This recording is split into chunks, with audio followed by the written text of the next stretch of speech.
मानता हूँ बहुत टाइम से मैं वीडियो डाल नहीं पा रहा हूँ, क्योंकि अर्पित के शूज़ धोने में उसको 2 दिन लग गए और 3 दिन से खाली लेस ही डाल रहा है।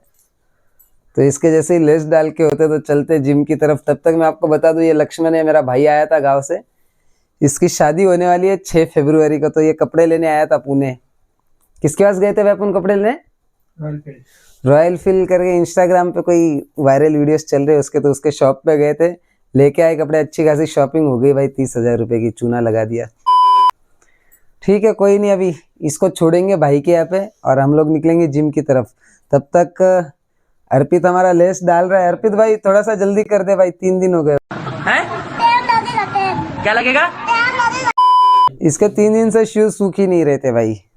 अनवांटेड बारिश आ रही है इसके सपनों में और शूज भीग रहे थे रियलिटी में, पता नहीं क्यों।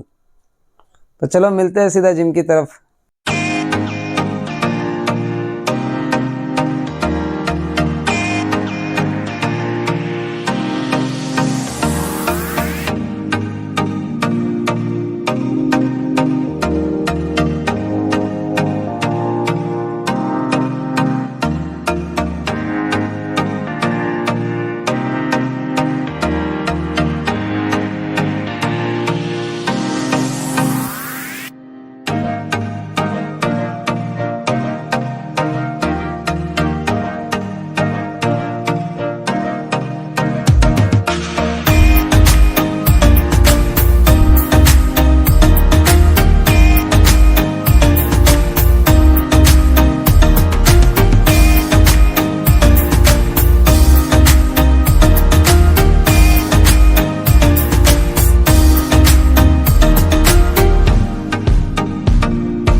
तो अब जिम से तो हम लोग निकल चुके हैं। सो अभी हम जिम से आ चुके हैं। अभी हम खाना वाना खाएंगे, खाना खा के उसके बाद फिर रेडी होंगे और ऑफिस के लिए निकलेंगे। चलो गाइस, बाय बाय।